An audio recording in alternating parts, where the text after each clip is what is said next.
like that.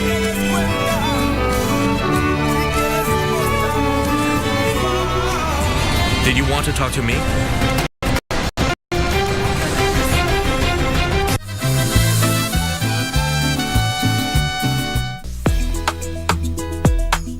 Matope usiwahi itwa na ujuu unaitiwa nini? Hapa kwani tunaishi kwa chesi ati mahali ukiambiwa fly over, you ask questions when you are flying above. You fly under how high, unasema how who. Unajua huo mama kaya anatuangalianga anaona sisi ni kama ni slaves. Hebu kaeni chini, mnasalimiana nini hapa? Mmekuja mmechelewa alafu mnaanza kusalimiana. Ekai, papa yama. Huyu mgeni anaitwa nani? Sijui lakini itaema ndevu. Ekai papa yama ndevu. Difference between a 1-star, 2-star, 3-star, 4-star and a 5-star hotel. One star. Yani okay, 5 star is 5 stars inawaka kuliko 1 star. Anasema nyota ndogo. Nyota ndogo ni muimbaji.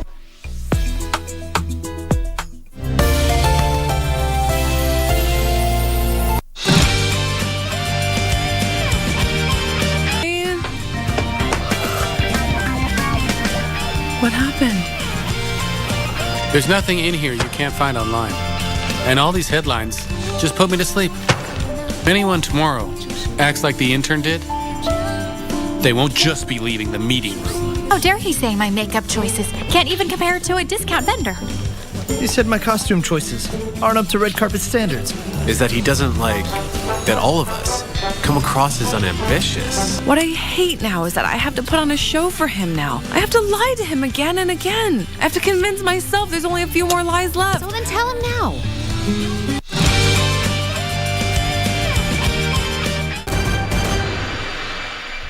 At your border crossing captured a person of interest.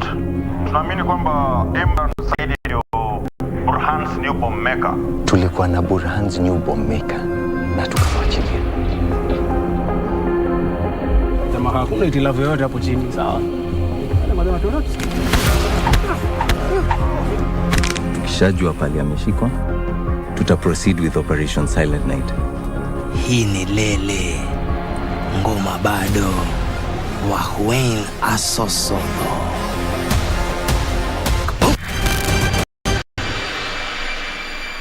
What do you have in mind? Kisii drops good morning. This company is where it is because of me. I know you will never get tired of reminding us of the fact, but I'm not going to let you ruin this company because of your fights with Melissa. Calvin is doing drugs. I thought you were changing your ways. You have disappointed me once more. I used to think that you'd do anything for this. But now you've become this person who ruins things that have taken people years to build. Just hold on.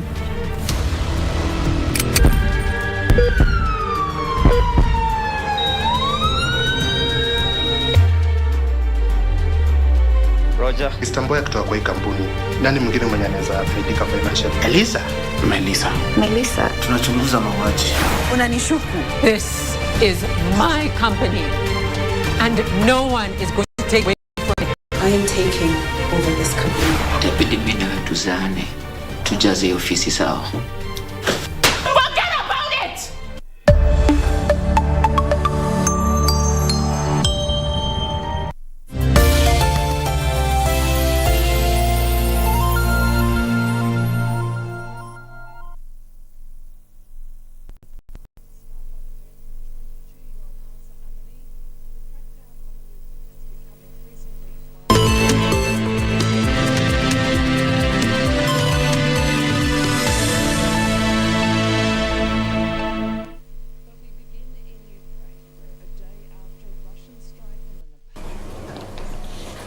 A very good afternoon to you. It's exactly 1 p.m. East African time. We are live here at the Broadcasting House.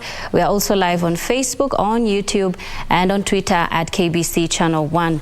I am Nisi Emano, and Wangeshi is our sign language interpreter this afternoon.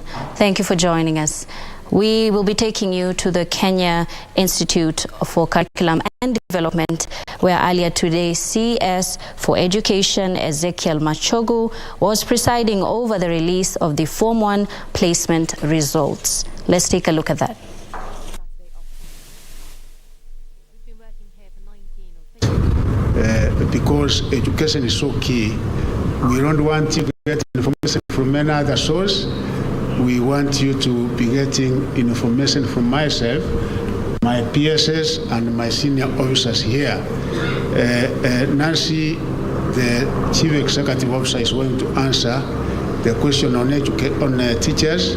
But one thing that we must get as Kenyans, even now if I ask you, which is the last time that we were able to recruit 30,000 teachers, I think I cannot even remember the year. So this is a record.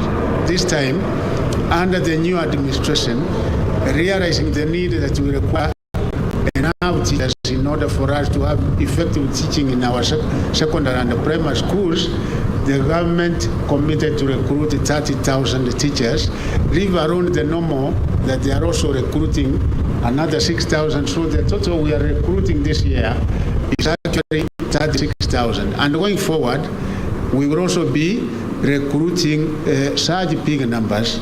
Why? Because we are also aware of the economy of this country. Education sector takes over 28% of the total budget, because there are also other sectors, but the highest so far is education. This particular year, we are, I think, taking with these increased figures, 620 billion from the lowest sector, which is basic, to TVET, to university. So progressively, we will be increasing the numbers such that our schools will be adequately staffed, but my sister, Nancy Machare, will be able to cover the rest. I also want to state that, yes, our secondary schools, you cannot stop people from making choices. You cannot stop them from making choices. And Kavianga, for some reason, I think people from that region and beyond, others look at performance, others look at other factors. So that's why we said we will require some guidance and the people to know that, yes, if I ask you here, you good people, these schools that each and everybody wants, probably 10% are the ones who went to those schools. Others must have gone to sub-county schools, but you are here. And so many Kenyans who are professors, high-ranking officials, went to those schools. So there are so many factors which determine success at that particular level, not just the school. And not all of us really can be in Kavianga at any given time, because we cannot be able to overstretch the capacity. And I think our county directors, as I said in the speech, and sub-county directors of education, and even parents, we have work to do so that people can understand, yes, it is not only this school has teachers. Pictures from the KICD, alias Ezekiel Machogu, was releasing the results. Form 1 placement. Form 1s are headed to school between the 6th to the 13th February. Students going to county, extra county, national, special needs and sub-county schools. Now let's head on over to Safari Park Hotel, where also the IEBC is launching the post-election report. Take a listen. Vandalism has also been the subject of justifiable and objective criticism, and in one instance, which has been repeated in 2017, the reason for the nullification of the presidential election results. What we must credit this IEBC with, under the chairmanship of Mr. Chepkati, is the ability to provide leadership and to steer the IEBC towards addressing all the shortcomings and challenges that have been faced before. Following the decision of the Supreme Court to nullify the presidential election results of 2017, the IEBC learned its lessons and worked on improving its systems and practices in readiness for the next electoral cycle. The improvements are areas of strengthening the legal and regulatory framework and adopting open transparent practices in the conduct of elections. The deployment of sustainable technology or suitable technology in the 2022 general elections, for instance, greatly promoted openness and transparency in the election and minimized the opportunities for fraud. The results of the election, for example, were posted on a public portal which could be accessed by any interested party. Anyone could easily access the election results as received directly from the grassroots. This was a significant radical shift from the past, where uncertainty and disputes around the election results were often due to the opacity around the process leading to the declaration of results.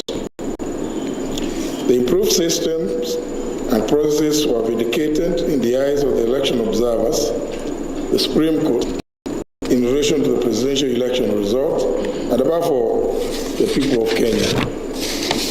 In true appreciation of the fact that there is always room for improvement, we must use the opportunity of this report to take stock of the strides that have been made and the challenges that have been encountered in the attainment of free, fair, and credible elections. Some of the areas that we may seek to improve on following the 2022 general elections are civic education to promote voter registration and participation in the electoral processes. As actors in the election sector, we also need to engage on some of the pertinent issues that still linger around our election processes, such as promoting the inclusion of gender and other minorities, campaign financing laws, and internal dispute resolution mechanisms within our political parties. One other area that requires careful attention is misinformation, and indeed the chairman has spoken about it, and disinformation around elections, especially through social media platforms. Elections are perhaps the most critical pillar of our democracy because through elections, the people of Kenya get the opportunity to elect us and government of their choice. It is critical, therefore, that the conduct of thorough evaluation at the end of every election cycle informs strategies and decisions for improvement going forward. It's equally imperative that the outcome of this review process is objectively considered and steps taken once its implementation. There would be need for legislative and policy changes. Such should be undertaken in good time to avoid having to change the law or policy in an election period. Having a certain legal and policy framework well before election is critical to ensuring a level playing field and adequate preparation for the elections. Indeed, in this regard, Mr. Chairman, and immediately after I was sworn into office on the 27th of October, having read the judgment of Justice Mrima on November. All right, those are live pictures coming to us from the Safari Park Hotel, where Honorable Justin Muturi is currently speaking at the launch of the evaluation report. We'll give you a comprehensive report in our subsequent. But let's move on to what we had prepared for you this afternoon. Baringo residents of Kagir area in Baringo North have raised an alarm over the encroachment of pastoralists from neighboring constituency in search of water and pasture. The residents now say the move was fueling tension owing to Sasa tujui tutaelekea wapi na hii maneno sasa imetushinda. The locals claim the herders from Tiati have since taken over boats in the area, bringing confusion and inconvenience. Lakini unaona tunakuja kunywa hapa pamoja na ikikuwa hapa na ng'ombe wengi, si hii maji itaisha. Lakini sasa yeye anakuja kwa lazima, hombi na wanakuja na silaha yao, wanakuja na mabunduki. Walikuwa kwa mlima kila siku wanalisha huko, ndio hiyo wako hapa chini sasa leo na mabunduki ndio hiyo. Sasa ombi letu kabisa serikali wakuje wahamishe watu wasonge kabisa. The locals are calling for an intervention from the government to help solve the conflict, claiming that the situation is worsening. Sasa jenye mimi ninasema kabisa kwa huruma ya Mwenyezi Mungu kama inawezekana. Mbele ya Ruto baba yetu ambaye tunayetegemea. Tunaomba ya kwamba aonyeshe uso yake ya amani katika upande hii. The residents further fear that learners might not report to school due to rising tension. Kwa kuja kwa watu na silaha ni ishara kwamba imetia hofu wakaaji na watu wanapanga kuhama, na wakihama kwa kweli shule haitafunguliwa. Haitafunguliwa tayari, kuna wale wametoka. So tunaomba serikali sana wasipoingilia hii maneno, shule haitafungua because wasasa watahama, na wakihama shule watoto watatoka wapi? Opicho Chemtai for Lunchtime News. And the government is mulling establishing a tourism circuit in northern Kenya in a bid to open up the region to local and foreign tourists. Tourism, Wildlife and Heritage Cabinet Secretary Penina Malonza says the government is committed to invest in the region, which is rich in culture and could be explored as an income earner.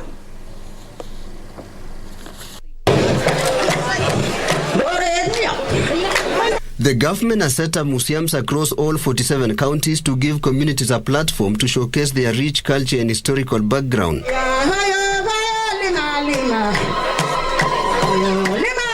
Tourism, Wildlife and Heritage Cabinet Secretary Penina Malonza says this initiative can be further developed to open up regions in the northern parts of the country to visitors. Tusikisane, ni nini tunaweza saidiana, tukaeka circuit ya mambo ya utalii, tukaangusha watalii hapa. Mimi niko tayari kuwaletea watalii, gavana, tayarisha watu wako na mambo ya biashara, ili waweze kuchuna ile watalii watatuletea. Malonza, who was in Wajir County, encouraged local communities to preserve positive aspects of their traditions, which can be marketed as tourist attractions. Kama vile nyinyi ni watu wachungaji, muko katika ile category na mwenye ushanga simama. Mimi nataka kukuambia ushanga ni ya wale wachungaji wote waliokuwa wanahusika na beats. Kwa hivyo Wajir ikuwe ndani. On her part, Culture and Heritage Principal Secretary Umi Bashir noted empowerment programs will help change the lives of youth and women. Let us unite the leaders from the MCAs all the way to the governor, Washike Mkono, all these people. There's no way the national government can function without the county government. County government, Your Excellency, Jir Ahmed, my brother, you're the leader. There's no any other governor here.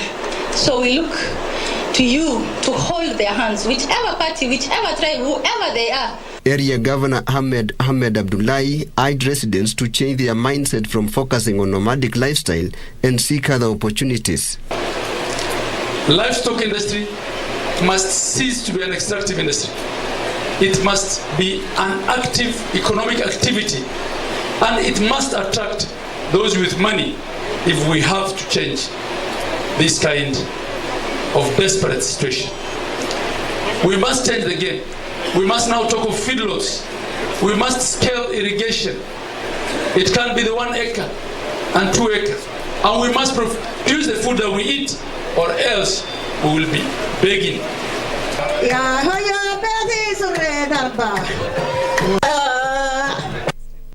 Elsewhere, tens of squatters in Solai, Nakuru County, have lamented over what they term as neglect by the national government for years. The squatters say that extreme conditions at the camp have seen them lose elderly members whose frail bodies could not withstand the weather, especially during rainy seasons, and now want the government to fulfill its promise to resettle them.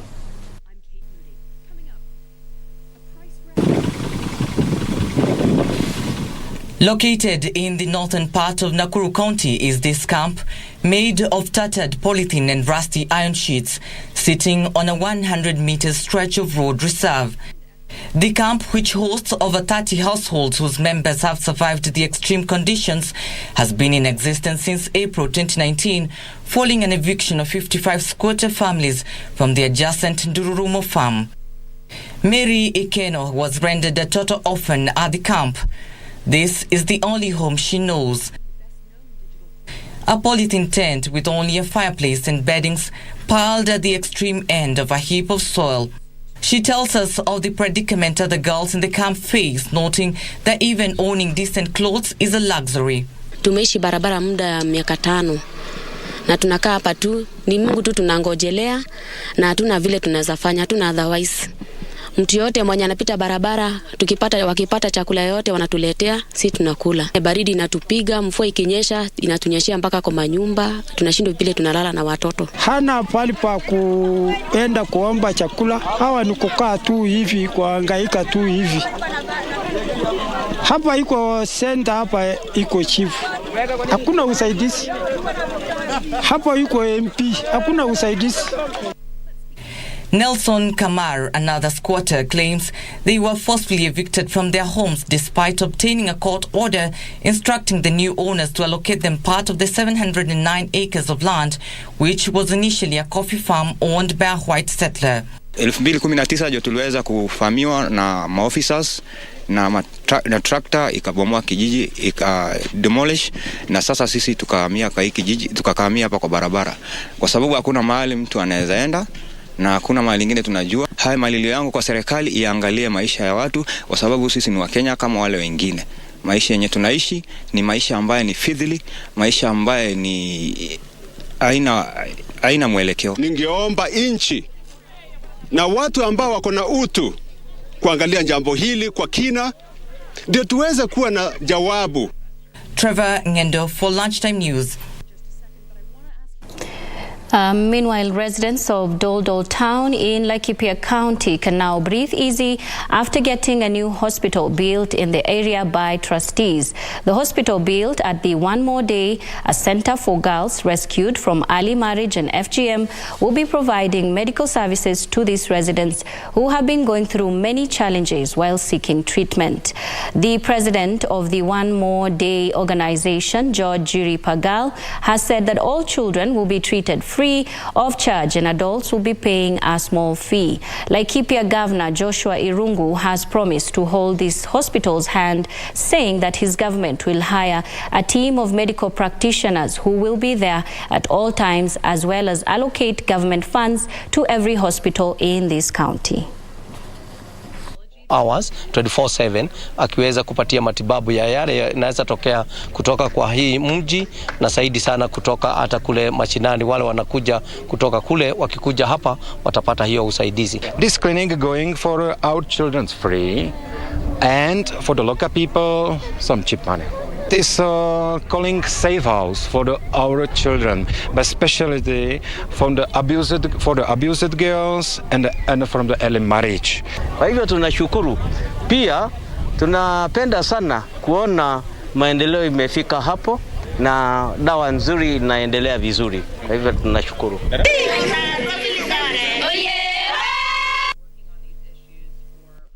And in Kisii County, youth are set to benefit from an airlift program to the United States, which will see a number of them scheduled to join 20 colleges in the USA as of February this year. So far, over 100 youth from the county have since benefited, with beneficiaries of the program urging fellow youth to engage in such programs. Marafa, also known locally as Nyari, meaning the place broken by itself, was once a great sandstone ridge worn by wind, rain and floods into a series of jagged gorges. The layer-cake colors of the sandstone reveal whites, pinks, oranges and deep crimsons, making the gorge particularly striking at sundown when tones of the ribbed sandstone's gullies are highlighted and mirrored by those of the setting sun. Marafa. According to the Communications Authority of Kenya, the total number of data and internet subscriptions increased to 44.88 million in September 2021 from 43 million in September 2020.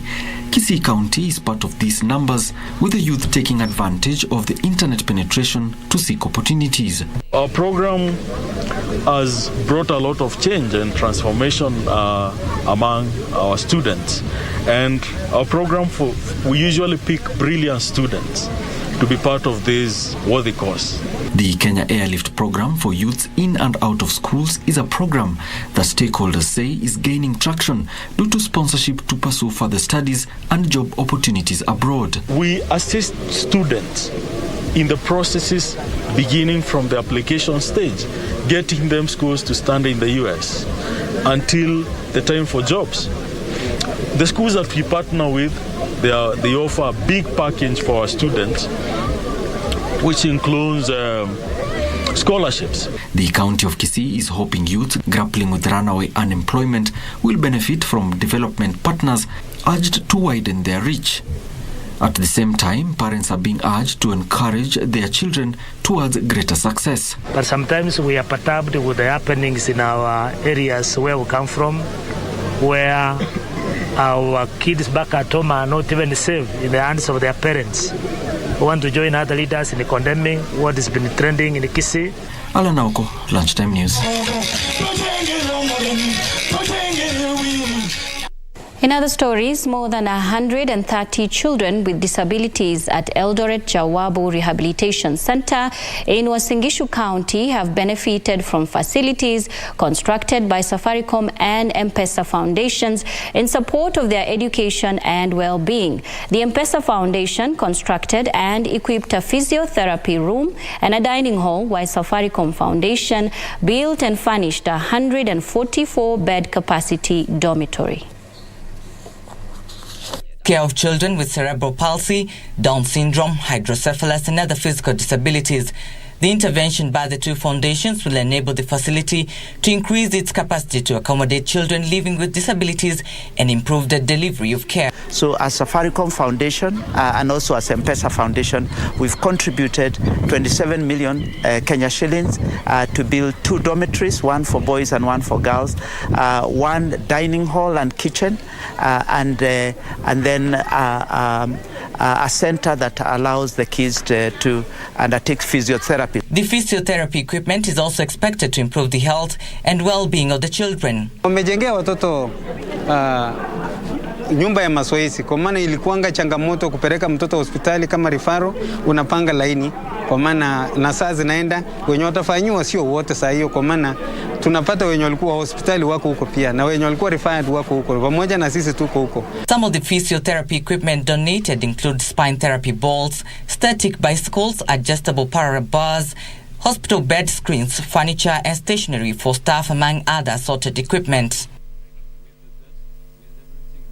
The facility takes care of children with cerebral palsy, Down syndrome. All right, moving on. Renewed calls from Mulembe Unity dominated the homecoming ceremony of Commission for Revenue Allocation member Hadija Nganyi. Leaders from the region say the appointment of Nganyi and other members of the community to serve in President William Ruto's administration is a testament of the great trust he has of the community, calling on area residents to rally behind the president. The facility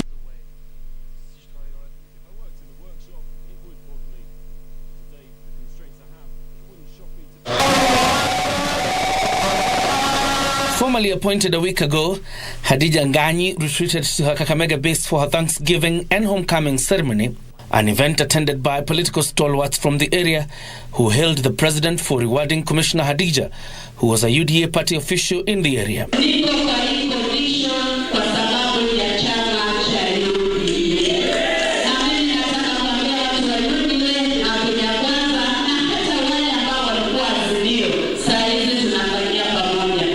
Renewed calls for Mulembe Unity dominating the event as leaders rallied Kakamega residents to support President William Ruto, whom they say has demonstrated great trust for the community. Mimi natafuta jamii yetu iheshimike. Ninatafuta wanyonge wetu wapate. I promise you 2027 tutakuja hapa one party, na hiyo chama itakuwa party yenye President William Ruto atakuwa amesimama. Hiyo ndio chama tutapishana na ODM. Wewe kijana naitwa Ruto, wacha niwaambie leo, tumekuwa na viongozi wengi hapa Kenya kwa nafasi ya president, mtu ambaye amekuwa mwaminifu kwa yale amesema kwa kuagiza watu wake ni Ruto peke yake. Unajua kuna saa inafika unasema sasa kama mtu hataki kusikia unamwambia wewe hii mlima lazima utaipanda. Kwa sababu hatuwezi umia. Watu wengine wanafaidika, ikifika kwetu mnaanza kuambiwa msiende huko. Unaona hiyo maneno? Ndugu zangu na waomba kwa heshima, msidanganywe. The leaders also say the president has also demonstrated the will to unite the country for posterity. Na sisi pia tunashukuru mheshimiwa ambaye mheshimiwa Ruto kwa sababu tunaona anaenda Nyanza, anaunganisha, anaenda kila mahali, na hiyo ndio Kenya that we want. The calls for Mulembe unity have also been backed by Trans Nzoia Governor George Natembeya.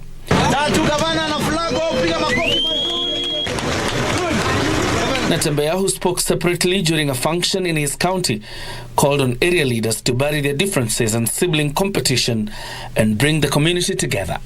Viongozi lazima wajengwe na lazima mkuwe wavumilivu. Otherwise tutakuwa tunahangaika namna hii. Ile meza ambayo mambo yanapangwa ya taifa, hatutaenda pale by right, tutakuwa tunaalikwa tu. John Jacob Curia, the Lunchtime News.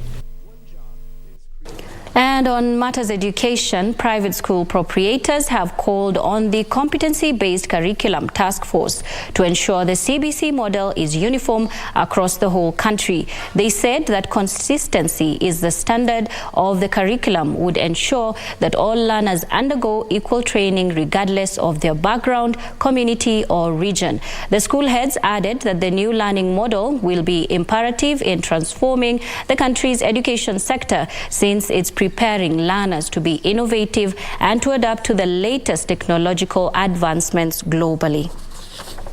So ni muhimu sana tukiwa kama Wakenya tujivunie kuwa tunatengeneza masomo yetu, tuangalie pia vile tunavyotaka nchi yetu ikue. Tuwe na watoto tunawafundisha mambo ya heshima, mambo ambaye inasaidia mtoto akitoka hapa kwenda kiwango kile kingine awe ni mtoto ambaye anafanya kazi kwa bidii. CBC mode of education is good for the kids. It is involving and of course sometimes it's stressing for the parent, but I think that involvement also creates a bond between between the parent and the child.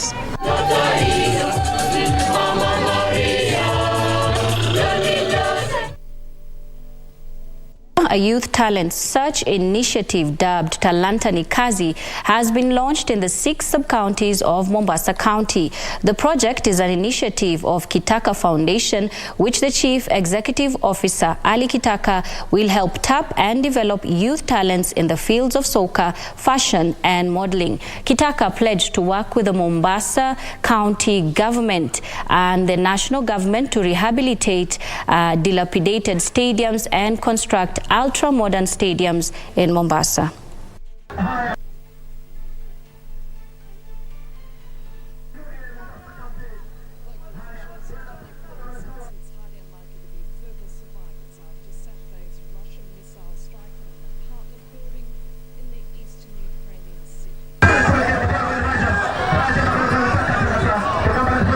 Nitalobi kwa national government nikishirikiana na county government kutengeza hivi viwanja, kwa sababu nimeona mpira ni kazi, kwa sababu watu wengi wanatajirika kupitia mpira, na si mpira peke yake. Mimi niko tayari kusaidia katika wote ambao wenye talanta zao. Na theme ya hili kombe ni vile tu limeanzia Changamwe lakini litaenda Mombasa nzima, ni kwamba talanta ni kazi. Sasa hii tumefikia era ambayo hata talanta yako ndio iza kwa kipato chako. So lazima tuweke focus kubwa sana kukuza vipaji vya vijana. We are taking a break, but don't go too far. We'll be back with more news.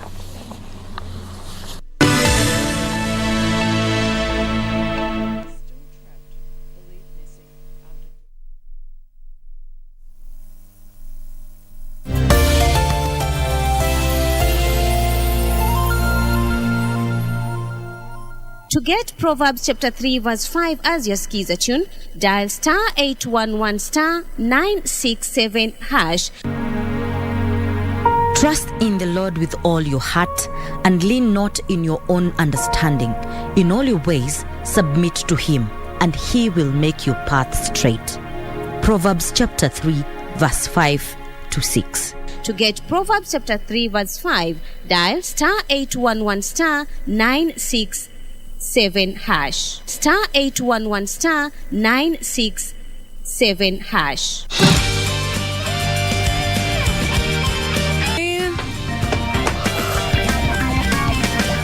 What happened? There's nothing in here you can't find online. And all these headlines just put me to sleep. If anyone tomorrow acts like the intern did, they won't just be leaving the meeting room. How dare he say my makeup choices can't even compare to a discount vendor? He said my costume choices aren't up to red carpet standards. Is that he doesn't like that all of us come across as unambitious. What I hate now is that I have to put on a show for him now. I have to lie to him again and again. I have to convince myself there's only a few more lies left. So then tell him now. What do you have in mind? Kisii drops good morning. This company is where it is because of me. I know you will never get tired of reminding us of the fact, but I'm not going to let you ruin this company because of your fights with Melissa. Calvin is doing drugs. I thought you were changing your ways. You have disappointed me once more.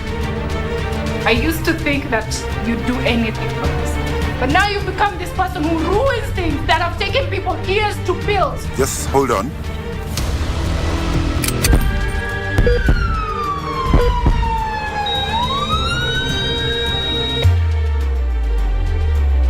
Roger. Istanbul kutoka kwa hii kampuni. Nani mwingine mwenye anaweza faidika financial? Melissa. Tunachunguza mauaji. Unanishuku. This is my company. And no one is going to take it away from me. I am taking over this company. Itabidi mimi na wewe tuzaane. Tujaze ofisi sawa.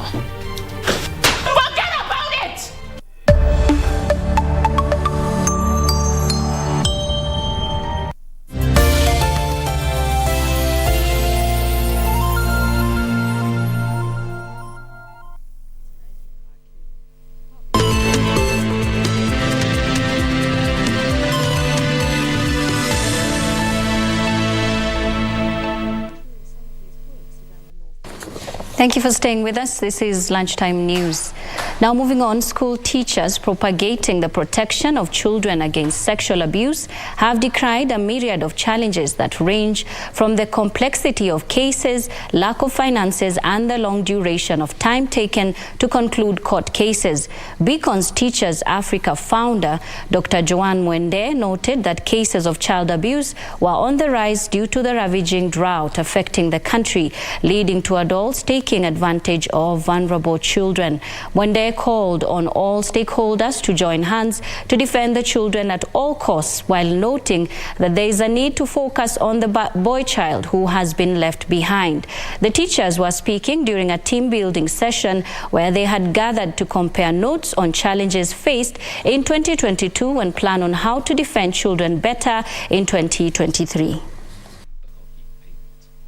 Is fast-tracking of cases of child abuse, especially where defilement is concerned. And this is because these are cases that likely attract a lot of conflicts.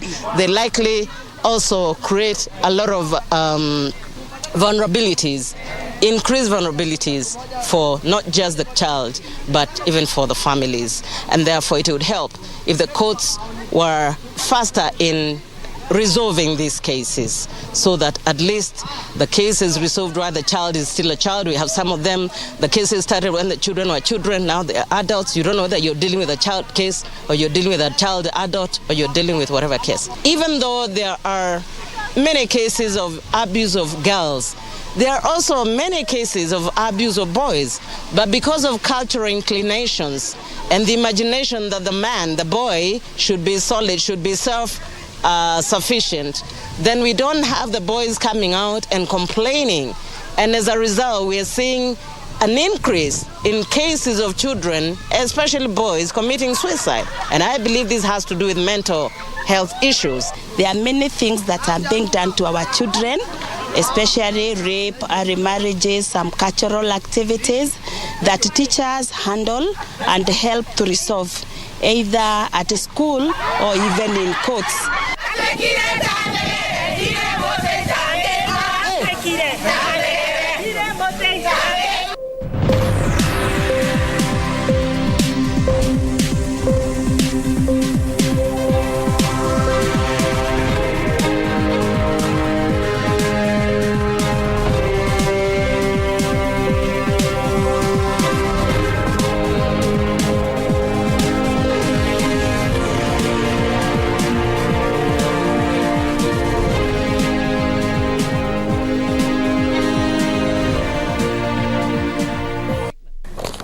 All right, let's take a look at the day's business.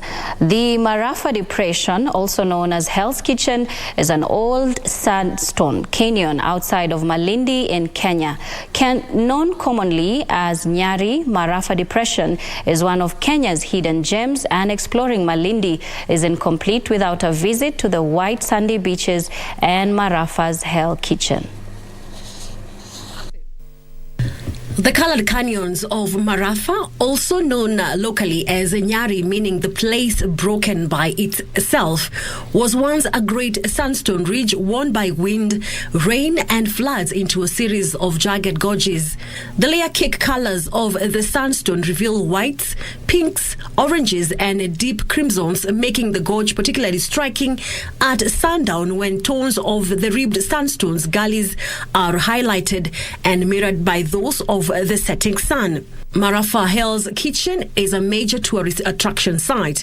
Thousands of tourists flock the area to see the Sandstone Canyon and enjoy the grand experience. We have arrivals from Italy, from Czech Republic, from Nairobi, that local tourists. So this season at least it is high. We are having about 60, we are receiving 60 to 70 foreigners a day, plus the local tourists around this place. Holidaying at the coast has for years been associated with the white beaches and marine activities, but that is slowly changing as the tourists opt for unique experiences and stunning landscapes. We really appreciate when they come, and as they can see this site here, there are so many things to see inside there. Good places to take photos. Na sahi nashukuru Mungu kumeanza kufunguka. Wageni wengi sana ambao tumefika nao hapa wanaenjoy na hii mandhari ya hapa na ile history ambao wanaelezewa na venye ambavyo wanatembezwa huko chini, wanasikia raha kabisa, na hata wakirudi makwao huko wanaenda kutusifu sana Kenya upande wa Marafa. One is normally welcomed by a host of tour guides who know the site very well and has a history, both the mythical one and the scientific one. This one now is quite okay as from this amount of time. We hope to receive more, and we are happy to see that the number is quite rising. A tour of the depression can take either 30 minutes or an hour depending on the route you choose, and the best time for visiting are early mornings and late evening due to the heat inside. Domestic tourism is real, and we are visiting our country and we are enjoying it. I came from Italy, Turin in north of Italy. I love Kenya, I love all that I see. Visits to the area are picking up as Kenya's tourism gradually recovers from COVID-19 pandemic disruption.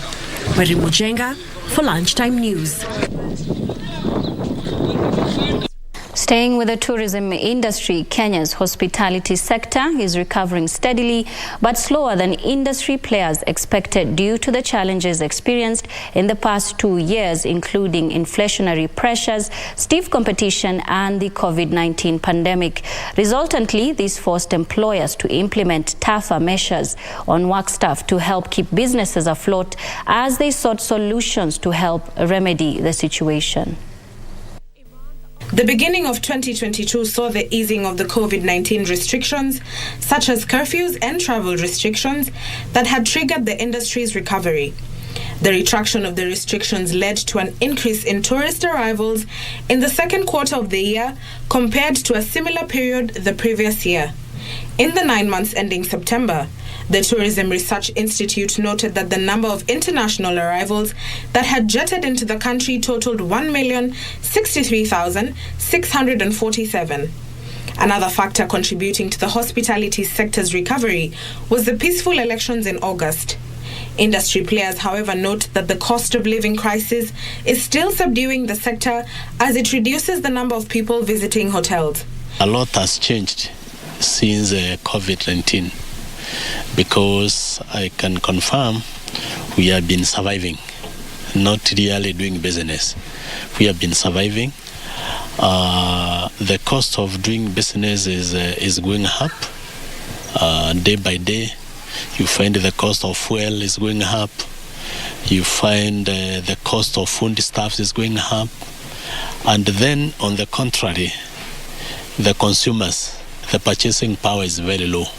The recovery is still being hindered by the Russian invasion of Ukraine, which has led to skyrocketing food and fuel prices, forcing hotels to review their prices upwards due to the rise in prices of critical components, including fuel, wheat, and cooking oil. Matarajio yetu ni kwamba tunatarajia kazi itaendelea kupanuka na kufunguka na gharama ya maisha itarudi chini na itusaidie sisi kama Wakenya, itusaidie sisi kama wanahotelia na hata wanarika wale wengine wako nje na wale wamemaliza shule nao pia waweze kupata nafasi ya kuajiriwa. Stakeholders are now calling on the government to ensure they stay on top of the game to build on the gains made in 2022 through implementing initiatives that can boost the sector's recovery. We also hope our local government here, our male count will also settle down, because when our local government is not settled down, also we are in problems, because we know that is the link between the national government, between the international community. They will come through the county. Ndusamo Kami for Lunchtime News.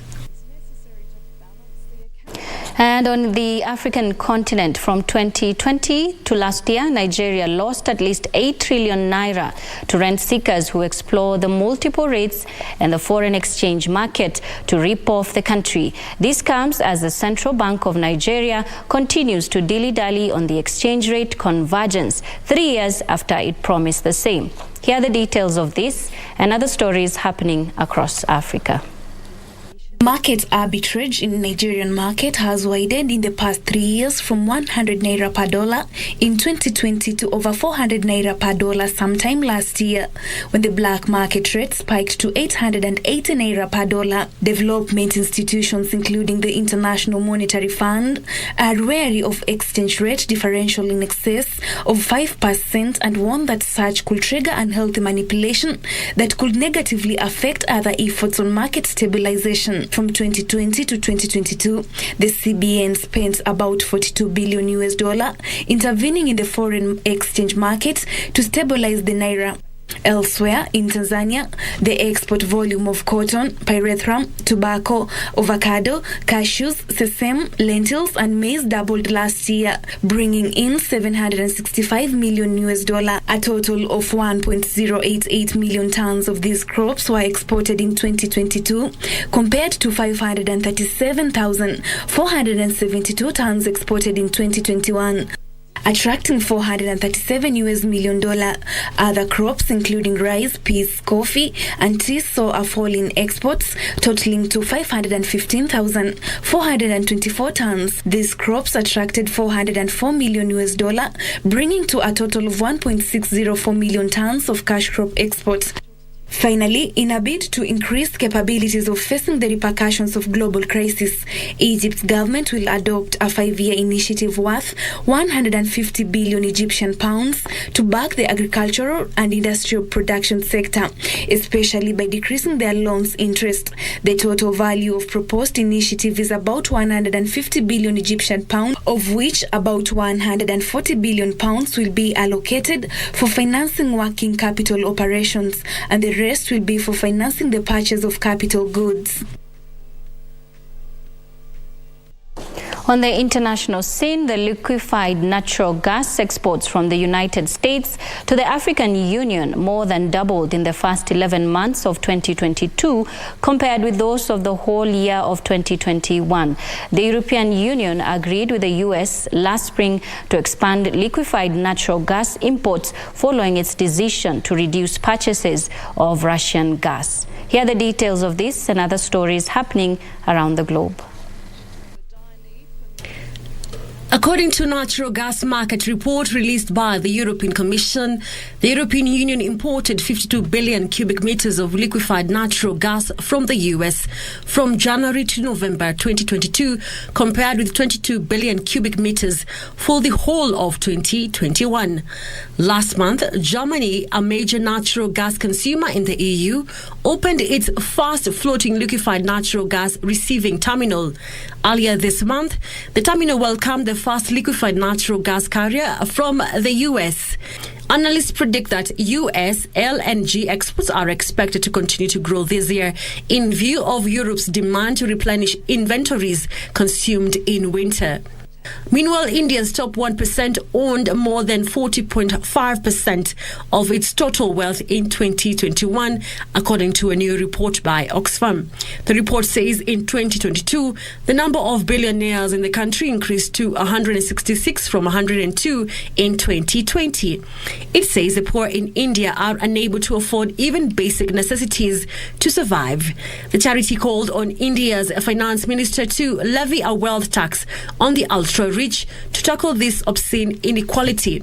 The report highlighted the large disparity in wealth distribution in India, saying that more than 40% of the wealth created in the country from 2012 to 2021 had gone to just 1% of the population, while only 3% had trickled down to the bottom 50%. Finally, Tesla has cut the price of some of its most popular electric cars by thousands of pounds in Europe and the US in a bid to boost customer demand. The firm faces a difficult global economic outlook and increased competition from other car makers. The price cuts are in the range of 10% to 13% in the US. The price cuts are in the range of 10% to 13% in the UK, but run as high as 20% on some US models. However, more than 16,000 customers bought those best-selling models last year, and some were angry that they had paid more. Tesla had a similar response from customers in China, where it announced price cuts last week.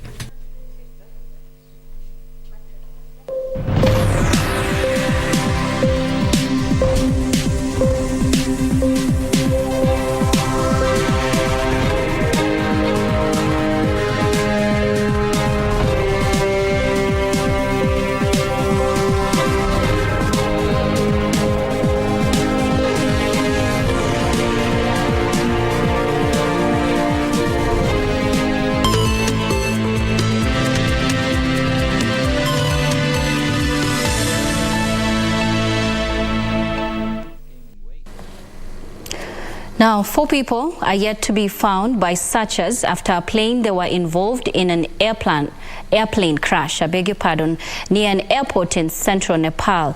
The plane carrying 72 passengers was on Sunday morning flying from Kathmandu heading to the tourist town of Pokhara. Officials in Nepal say chances of finding anyone alive after Sunday's plane crash are almost nil. 68 bodies have been retrieved and rescuers are searching for 4 more bodies. Mobile phone footage showed the plane rolling sharply as it approached the airport. It then hit the ground in the gorge of the Seti River, just over a kilometer from the airport. The plane's flight data and voice recorders have been found. The Prime Minister of Nepal, Pushpa Kamal, has declared Monday a national day of mourning as the government sets up a panel to investigate the cause of the disaster. Elsewhere, Italy's most wanted mafia boss Matteo Messina Denaro has been arrested in Sicily after 30 years on the run. Messina Denaro was reportedly detained in a private clinic in Sicily's capital Palermo. He is alleged to be a boss of Sicily's notorious Cosa Nostra mafia. Denaro has been tried and sentenced to life in jail in absentia over numerous murders. Elsewhere, authorities in Afghanistan are investigating the murder of former Afghan Member of Parliament Musal Nabizada and her bodyguard. The 2 were shot dead on Sunday by unknown assailants at Nabizad's home in the capital, Kabul. The 32-year-old was one of the few female MPs who stayed in Kabul after the Taliban seized power in August 2021. Her brother and a second security guard were wounded in the attack on Sunday. And Romanian police are expanding the investigation into former kickboxing champion Andrew Tate. Over the weekend, authorities seized a fleet of luxury cars from his Bucharest compound and raided 7 more properties, including a newly renovated villa beneath the Carpathian Mountains. Tate is facing charges of human trafficking.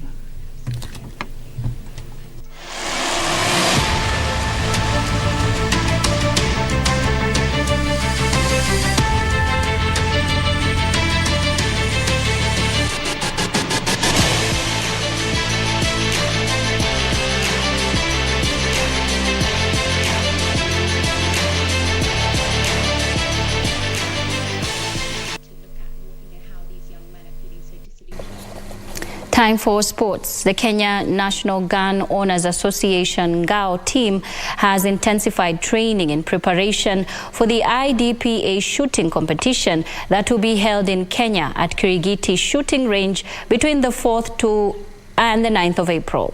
The competition is expected to attract international teams from Europe, USA, among others.